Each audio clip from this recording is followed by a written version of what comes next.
መኪና አደጋ ደርሶብን እኔም ትንሽ የማይባል አደጋ ደርሶብኝ ሚስቴ ደግሞ ያው ቀዶ ጥገና ገብታ ምናምን እሱም ባለቤቱ ማፊያውን መልሶላችሁ በድጋሚ በሚዲያ መጥቶ እንደማገኛቸው ተስፋ አደርጋለሁኝ። ሁላችሁም በያላችሁበት በዱአና አደጋ ደርሶብን እኔም ትንሽ የማይባል አደጋ ደርሶብኝ ሚስቴ ደግሞ ያው ቀዶ ጥገና ገብታ ምናምን 4 አጥንቷ እንትን ብሎ ያው ቀዶ ጥገናው ተስተካክሎ ምናምን ነበረ። ከዛ በኋላ 4 ሰዓት ቀዶ ጥገና አድርጋ አሁን ቤት አስገብተናት ነበረ። ከዛ በኋላ በሰላም ገባችልን ብለን እንደገና ደግሞ የኩላሊት ኢንፌክሽን ነው ምናምን ብሎ ድግምግም ብላብን አሁን ኮማ ውስጥ ገብታ ያው ሌሊት ነው ማናገር። ፕሊስ እኔ የኢትዮጵያ ሕዝብን እንግዲህ ያው ጠይቄ አላቅም ከመርዳት ውጭ ታውቃለህ ተስፍሽ። አሁን ባለቤቱ የምትገኝበት ሁኔታ ደግሞ እንደምታዩት ነው በፎቶው ላይ። ስለዚህ ኢመርጀንሲ ነገ እሁድ ማለት ነው ምሽት ከ3 ሰዓት ጀምሮ በኔ ቤት የተወሰነ የገቢ ማሰባሰቢያ አድርገንለት ለዚህ ወንድማችን ለሱም ለባለቤቱም ቶሎ መድረስ ይጠበቅብናል። ስለዚህ ነገ በኔ በተስፋ ያደርገው ቤት ምሽት ከ3 ሰዓት ጀምሮ በኢትዮጵያ ሰዓት አቆጣጠር እባካችሁ ወንድማችንን አብርሽና ባለቤቱን ደርሰን እናግዛቸው።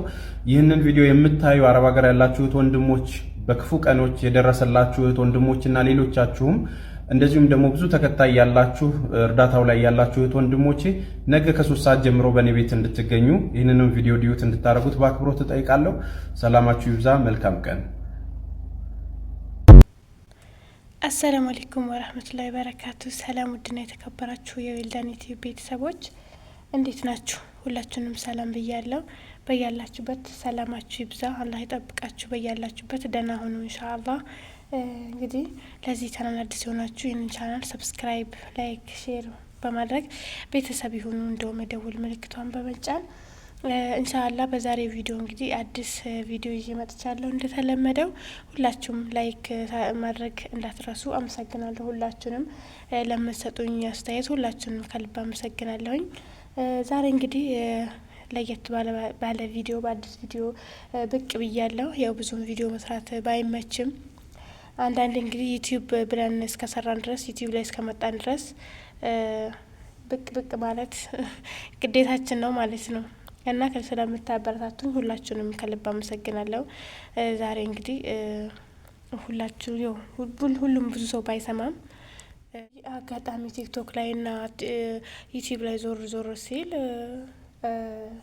አብርሽ ቂራው የመኪና አደጋ ደረሰበት ሲባል ሰማሁኝ ማለት ነው። ወላሂ በጣም ነው የደነገጥኩት። በቃ በጣም ማለት ነው። እኔ እውነት የሰው ልጅ በእርግጥ ሞት አይቀርልንም፣ ሁላችንም እንሞታለን። ግን ደግሞ በእንደዚህ አይነት በሰው እጅ በመኪና አደጋ ከመሞት አላህ ይጠብቀን፣ ይጠብቃችሁ። መሞታችን አይቀርም፣ ግን በመኪና አደጋ መሞት፣ በሰው እጅ መሞት ከባድ ነው እና ውጭ ያላላት ፈጣሪ ውጭ ያላላት ነፍስ አትወጣምና አልሐምዱሊላህ ተርፏሉ። ቢተርፉም እንኳን ያው እሱ ደህና ነው እንደሰማሁት ከሆነ መረጃውን አሰማችኋለሁ። ባለቤቱ በጣም እንደተጎዳች ሰምቻለሁ ማለት ነው። እና አብርሽ ቂራው ለሁላችን ለስደተኞች እንደ ስሙ እንደ ዩቲዩቡ ስም ወዳጅ ነበረ። ብዙዎችን ይረዳ ልጅ ነው። እዚህ ሶሻል ሚዲያ ላይ ረጅም አመት አውቀዋለሁ አብርሽን እና በጣም የሚያሳዝን ምስኪን ልጅ ነው። የሆነ በቃ አለ አይደለ። በዛ ደግሞ አንዳንዴ በቃ ያሳዝነኛል። ያለበት ሀገር ራሱ ቤይሩት ነው ረጅም አመት የኖረው። ይሁንን እንጃ ኖሮ አይመስለኝም። በነገራችን ላይ ቤይሩት የምትኖሩ እህት ወንድሞቼ ለምን እንደሆነ አላቅም።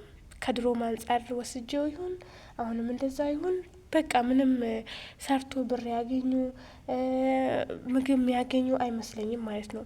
ቤይሩት ሲባል በጣም ነው የሚያሳዝኑኝ። በቃ ቤይሩትና ጆርዳን ያው ራሴ ስላየሁኝ፣ ቤይሩት ደግሞ በቃ በፊትም ሲወራ ስለምሰማ የሆነ በቃ የሚያስጠላ ሀገር ነው የሚመስለኝ ማለት ነው።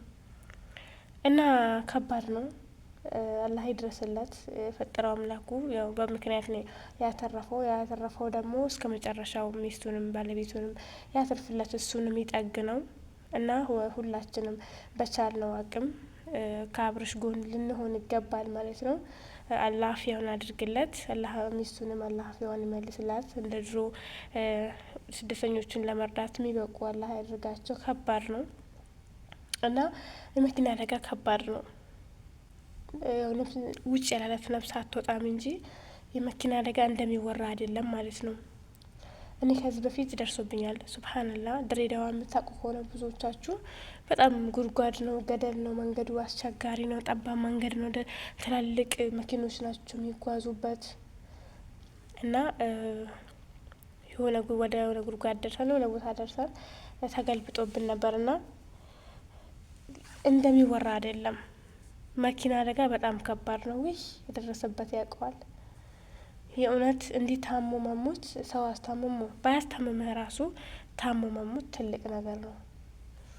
ግን በመኪና አደጋ እኔ እንጃ ለጠላት ራሱ ማትመኙት ነው ማለት ነው።